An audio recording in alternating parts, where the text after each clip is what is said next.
തിരക്ക് പിടിച്ചൊരു ദിവസമായിരുന്നു. നേരത്തെ കാലത്തെ കോളേജിലെത്തി. ഇന്ന് പേപ്പർ കറക്ഷൻ ആയിരുന്നു, 3rd ഇയേഴ്സിൻ്റെ വാല്യുവേഷൻ ക്യാമ്പ്, അതായത് 6th സെമ്മിൻ്റെ.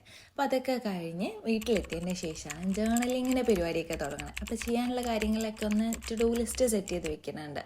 അപ്പോൾ അതൊക്കെ കഴിഞ്ഞ് ആദ്യം തന്നെ ഡെസ്കൊക്കെ ഒന്ന് ക്ലീൻ ചെയ്യുന്നുണ്ട്. കാരണം നോട്ട്സൊക്കെ പ്രിപ്പയർ ചെയ്ത് ഡെസ്കൊക്കെ മെസ്സി ആയി കിടക്കായിരുന്നു. അപ്പോൾ അതൊക്കെ ഒന്ന് ക്ലീൻ ചെയ്തിട്ട് വേണം നമ്മളുടെ ജേർണലിങ്ങിൻ്റെ ടാസ്ക് സ്റ്റാർട്ട് ചെയ്യാൻ. എന്തെങ്കിലും ഒന്ന് ചെയ്യാൻ വേണ്ടി ഇരുന്ന് കഴിഞ്ഞാൽ അത് പിന്നെ കഴിയുന്നത് വരെ ആ ഒരു ഇരുത്തം അങ്ങനെ ഇരിക്കും. അപ്പോൾ അതുകൊണ്ട് തന്നെ വാട്ടർ ബോട്ടിലൊക്കെ ഫില്ലപ്പ് ചെയ്ത് കൊണ്ടുവന്ന് വെച്ചിട്ടുണ്ട്. അപ്പോൾ ഇനി നെക്സ്റ്റ് വൺ ഡെസ്ക് ക്ലീൻ ചെയ്യുക എന്നുള്ളതാണ്. അപ്പോൾ അതൊക്കെ കഴിഞ്ഞിട്ടാണ് നമ്മളുടെ മെയിൻ കലാപരിപാടി തുടങ്ങുന്നത്. 2025 ഞാനൊരു വിൻറ്റേജ് ജേർണലാണ് ചെയ്തെടുക്കാൻ ഉദ്ദേശിക്കുന്നത്. അപ്പോൾ അതുകൊണ്ട് തന്നെ പേപ്പേഴ്സൊക്കെ ടീ ഡൈ ചെയ്തെടുക്കുന്നുണ്ട്. ടീ ഡൈ ചെയ്യുക എന്ന് പറയുമ്പോൾ ഒന്നുമില്ലടോ, കുറച്ച് കോഫി പൗഡർ എടുക്കുക, എന്നിട്ട് അതിലേക്ക് ആവശ്യമുള്ള വെള്ളം മിക്സ് ചെയ്യുക, എന്നിട്ട് ഇതുപോലുള്ള ഒരു ട്രേയിലേക്കോ അല്ലെങ്കിൽ ഒരു പ്ലേറ്റിലേക്കോ അത് ഒഴിച്ചതിൻ്റെ ശേഷം ഇതുപോലെ 1 by 1 ഓരോ പേപ്പേഴ്സ് ഇങ്ങനെ ഡിപ്പ് ചെയ്തെടുക്കുക. ഇതിനെയാണ് ടീ ഡൈങ് എന്ന് പറയുന്നത്. അപ്പോൾ ടീ ഡൈ ചെയ്യുമ്പോൾ ശ്രദ്ധിക്കേണ്ട ഒരു കാര്യം, നല്ല കളറുള്ള കോഫി പൗഡർ ആയിരിക്കണം എടുക്കേണ്ടത്. അതേപോലെ തന്നെ ഈ ഒരു കോഫി പൗഡർ നമ്മൾ മിക്സ് ചെയ്തതിന് ശേഷം വെള്ളത്തിൽ മിക്സ് ചെയ്യല്ലോ, മിക്സ് ചെയ്തിട്ട് അത് അരിച്ചെടുത്തിട്ട് വേണം ഡിപ്പ് ചെയ്യാൻ വേണ്ടിയിട്ട്. അല്ലെങ്കിൽ ആ കോഫി പൗഡറിന്റെ ചെറിയ തരികളൊക്കെ അതിൽ തന്നെ ഉണ്ടായിരിക്കും. ഇങ്ങനെ എത്ര പേപ്പേഴ്സ് ആണോ ജേർണലിലേക്ക് വേണ്ടത് അത്രയും പേപ്പേഴ്സ് ഇതുപോലെ ഡിപ്പ് ചെയ്തെടുക്കുക.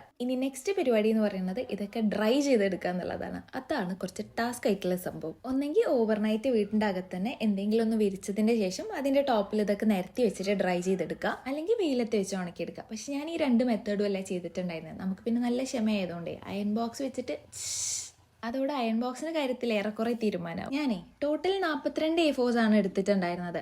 അപ്പോൾ അതിനെ ഞാൻ 6 സെറ്റുകളായി ഡിവൈഡ് ചെയ്തിട്ടുണ്ട്. ഓരോ സെറ്റിലും 7 പേപ്പർ വെച്ചിട്ട്. അപ്പോൾ 7 പേപ്പർ സ്റ്റാക്ക് ചെയ്ത് വെച്ചിട്ട് അത് സെന്റർ ഫോൾഡ് ചെയ്തെടുത്തിട്ടുണ്ട്. അപ്പോൾ ഇതുപോലെ 6 സെറ്റ് കിട്ടി. നമുക്ക് ഒരു ഈസി മെത്തേഡ് പിടിക്കാം. അപ്പോൾ ഇത് ഗ്ലൂ ചെയ്യുന്നതിന് പകരം നമുക്ക് ഈ ഓരോ സെറ്റും ഒന്ന് സ്റ്റാപ്ലർ ചെയ്തെടുക്കാം. അപ്പോൾ അതിൻ്റെ സെൻറ്റർ പേപ്പർ എടുക്കുക, എന്നതിന് ശേഷം സ്റ്റാപ്ലർ ഇതുപോലെ ഓപ്പൺ ചെയ്ത് വെച്ചിട്ട് ഒന്ന് പ്രസ് ചെയ്ത് കൊടുത്താൽ മതി. അപ്പോൾ നമുക്ക് സ്റ്റാപ്ലറിൻ്റെ 2 സൈഡിലും പിന്നെ പൊന്തി വരും. എന്നിട്ട് സ്റ്റാപ്ലറിൻ്റെ ബാക്ക് സൈഡ് യൂസ് ചെയ്തിട്ട് അതൊന്ന് പ്രസ് ചെയ്ത് കൊടുക്കുക. ചോദിക്കുകയാണ് ഈ ഇപ്പം എങ്ങനെയാണ് അതിൻ്റെ സെൻറ്ററിൽ സ്റ്റാപ്ലർ ചെയ്തതെന്ന്. നമ്മളോട് ആ കളി. ഇനി നമുക്ക് നെക്സ്റ്റ് വേണ്ട മെയിൻ സംഭവം ഒരു കാർഡ്ബോർഡ് പീസാണ്. കുറച്ച് നീറ്റ് ആയിട്ടുള്ള ഒരു കാർഡ്ബോർഡ് ആയിരിക്കണം. ഇത് ഏറെക്കുറെ ഒരു 7-8 വർഷത്തെ പഴക്കം ഉണ്ടായിരിക്കും എങ്ങനെ പോയാലും.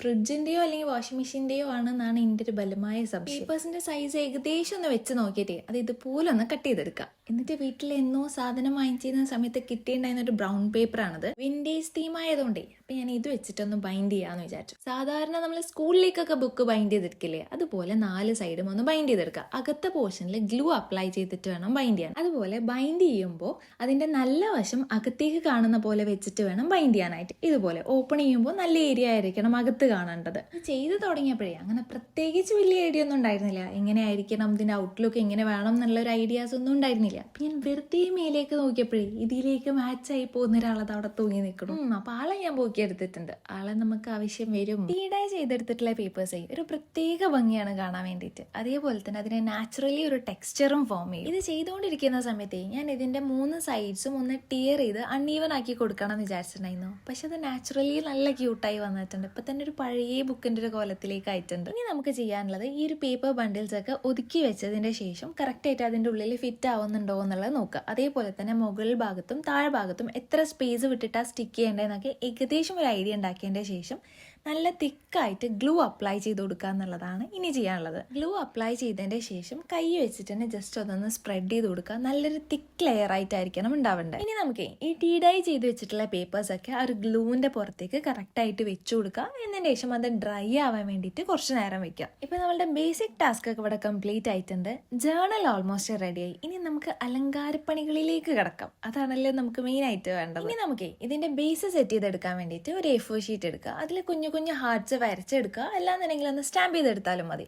എന്നിട്ട് ഇതിന്റെ കറക്റ്റ് മെഷർമെന്റ് എടുത്തിട്ട് അതിനൊന്ന് സ്റ്റിക്ക് ചെയ്ത് കൊടുക്കുന്നുണ്ട്. നമ്മൾ ഈ ഹാൻഡ് മെയ്ഡ് ജേർണൽ ഉണ്ടാക്കുമ്പോൾ നമ്മളെ കയ്യിലുള്ള മെറ്റീരിയൽസ് വെച്ചിട്ട് തന്നെ ചെയ്താൽ മതി. ഇതിൽ കംപ്ലീറ്റ് മെറ്റീരിയൽസും എൻ്റെ കയ്യിൽ ഓൾറെഡി ഉണ്ടായിരുന്ന കുറച്ച് സാധനങ്ങളൊക്കെ വെച്ചിട്ടാണ് ഞാൻ ചെയ്തിട്ടുള്ളത്. അല്ലാണ്ട് ഇതിനു വേണ്ടി സ്പെസിഫിക്കലി സാധനങ്ങളൊന്നും വാങ്ങിക്കേണ്ട ഒരു ആവശ്യമില്ല. എക്സാം ഡ്യൂട്ടിക്ക് നിൽക്കുമ്പോഴേ എനിക്ക് ഏറ്റവും ഇഷ്ടമുള്ളൊരു പാർട്ടാണിതാ, ഈ ഒരു സംഭവം ഡിസ്ട്രിബ്യൂട്ട് ചെയ്യൽ, ത്രെഡ് കൊടുക്കാൻ. പരിപാടി കഴിഞ്ഞല്ലോ എന്നുള്ളതാണ്. അതുവരെ ഒന്നും എഴുതാനില്ലാണ്ട് ജനലിന്റെ കമ്പിയും ഫാൻ്റെ ലീഫും എത്ര ടൈലുണ്ടെന്നും ഒക്കെ എണ്ണിയിരുന്നിരുന്നവർക്ക് അപ്പോൾ ഭയങ്കര എഴുത്തായിരിക്കും. ഇപ്പൊ പിന്നെ ഇന്റേണൽ എക്സാംസിന് മാത്രമേ ഇവനെ യൂസ് ചെയ്യാറുള്ളൂ. സെം എക്സാംസ് ഒക്കെ ഇപ്പോൾ ബുക്ക്ലെറ്റ് ആയില്ലേ. അതിൻ്റെ ഇടയിൽ ചെറുതായിട്ടൊന്ന് കറണ്ട് പോയിട്ടുണ്ടായിരുന്നു. അക്രാന്തിഫിക്കേഷൻ കാരണം ഞാൻ ടേബിൾ ലാമ്പ് വെച്ചിട്ട് ഒരു ചെറിയൊരു ബുക്ക് മാർക്കും ചെയ്തെടുത്തിട്ടുണ്ട്. ഇത് നിങ്ങൾക്ക് ഇഷ്ടമുള്ള പോലെ ചെയ്യാട്ടോ. ഒന്നെങ്കിൽ നമ്മൾ ആ ഒരു പേപ്പേഴ്സ് ഒക്കെ സ്റ്റിക്ക് ചെയ്തിട്ടുണ്ടായിരുന്നില്ലേ, ആ ഒരു ടൈമിൽ തന്നെ ഇത് അതിൻ്റെ അകത്ത് വെച്ചിട്ട് സ്റ്റിക്ക് ചെയ്ത് കൊടുക്കാം. അപ്പോൾ നമുക്ക് അതിലിങ്ങനെ മാർക്ക് ചെയ്യാൻ പറ്റുന്ന പോലെ ആക്കാം. ഞാനിപ്പോൾ സെപ്പറേറ്റ് ആയിട്ടാണ് ചെയ്തിട്ടുള്ളത്. സംഭവം എനിക്ക് അറ്റാച്ച്ഡ് ആയിട്ടായിരുന്നു ചെയ്യണം എന്നുണ്ടായിരുന്നത്, പക്ഷെ ഇത് ഫിലിം ചെയ്യുന്നതുകൊണ്ട് അങ്ങോട്ട് കോൺസെൻട്രേറ്റ് ചെയ്യാൻ പറ്റണില്ലേ. അതൊക്കെ സ്റ്റിക്ക് ചെയ്ത് കഴിഞ്ഞില്ലേ. അപ്പോൾ ഇത് പേപ്പേഴ്സ് ഒക്കെ സ്റ്റിക്ക് ചെയ്യുന്നതിൻ്റെ മുന്നേ ആയിരുന്നു ആ ഒരു കാർഡ് ബോർഡിലേക്ക് ഇത് അറ്റാച്ച് ചെയ്ത് കൊടുക്കേണ്ടത്. ഇനിയിപ്പോൾ സാരമില്ല, ഇതിപ്പോൾ ഒരു സെപ്പറേറ്റ് ബുക്ക് മാർക്ക് ആയിക്കോട്ടെ. ഇപ്പോൾ ചെയ്തെടുക്കുന്നതേ ആ ഒരു ബുക്ക് മാർക്കിൻ്റെ താഴെ അറ്റാച്ച് ചെയ്യാനുള്ള ടാസിൽസ് ആണ്. ഇത് ഉണ്ടാക്കാൻ ഭയങ്കര സിമ്പിളാണ്. നിങ്ങൾക്ക് കണ്ടപ്പോൾ തന്നെ മനസ്സിലായിട്ടുണ്ടാവും. ഒരു റെക്ടാങ്കുലർ കാർഡ്ബോർഡ് പീസോ അല്ലെങ്കിൽ ഒരു ക്രയോൺസിൻ്റെ ബോക്സോ എന്തെങ്കിലും എടുത്തിട്ട് നമുക്ക് എത്രത്തോളം തിക്നെസ് വേണോ അത്രത്തോളം തിക്നെസ്സിൽ റോൾ ചെയ്ത് കൊടുക്കുക. ടോപ്പ് മോസ്റ്റ് പോർഷൻ ഒന്ന് ടൈ ചെയ്തിട്ട് താഴത്തെ പോർഷൻ ഒന്ന് കോംബ് ചെയ്ത് കൊടുക്കുക. എന്നിട്ട് ആ ഒരു ടാസിൽസിൻ്റെ ലുക്ക് കിട്ടാൻ അതിൻ്റെ ഇൻ ബിറ്റ്വീൻ, അതായത് ഏറ്റവും ടോപ്പ് മോസ്റ്റ് പോർഷൻ ഒന്ന് ടൈ ചെയ്ത് കൊടുക്കും കൂടെ ചെയ്യുന്നുണ്ട്. ഞാൻ പറയുന്നതിനേക്കാൾ കണ്ടപ്പോൾ നിങ്ങൾക്ക് മനസ്സിലായിട്ടുണ്ടാവും. ഞാനിവിടെ യാണാണ് യൂസ് ചെയ്തിട്ടുള്ളത്. അമിഗുരുമി ക്രോഷയൊക്കെ ചെയ്യാൻ വേണ്ടിയിട്ടാണ് ഈ ഒരു യാണി ഞാൻ യൂസ് ചെയ്യാറ്. അപ്പോൾ ഈ ഒരു ടാസിൽസ് ചെയ്യുമ്പോഴേ വുളൻ ത്രെഡ് വെച്ചിട്ടാണ് ചെയ്യുന്നതെന്നുണ്ടെങ്കിൽ കുറച്ചും കൂടെ പഫി ക്യൂട്ടായിട്ട് കിട്ടും. സോ ഫൈനലി നമ്മളുടെ വിൻറ്റേജ് ജേർണൽ ഇവിടെ റെഡിയായി കിട്ടിയിട്ടുണ്ട്. നമ്മൾ ഈ വാങ്ങിക്കുന്ന ജേർണലിൽ കിട്ടാത്ത എന്തോ ഒരു ടൈപ്പ് ഓഫ് ഹാപ്പിനെസ് നമുക്ക് ഇതിൽ കിട്ടും. ഇത് ചെയ്ത് തുടങ്ങുന്ന സമയത്തേ ഇത്രയും പെർഫെക്റ്റ് ആയിട്ട് ഇത് കിട്ടുമെന്ന് ഞാൻ എക്സ്പെക്ട് ചെയ്തിട്ടുണ്ടായിരുന്നില്ല. അപ്പോൾ ഇതൊന്ന് ഉണ്ടാക്കി നോക്കിയിട്ടേ ഇൻസ്റ്റയിൽ ഒന്ന് മെൻഷൻ ചെയ്യാൻ മറക്കണ്ട. എന്തായാലും 2025 ഒക്കെ വരികയല്ലേ. ചാനൽ ഇഷ്ടമായി കഴിഞ്ഞാൽ സബ്സ്ക്രൈബ് ചെയ്യാൻ ഞാൻ പറയണ്ടല്ലോ. അപ്പോൾ ശരി, ബൈ.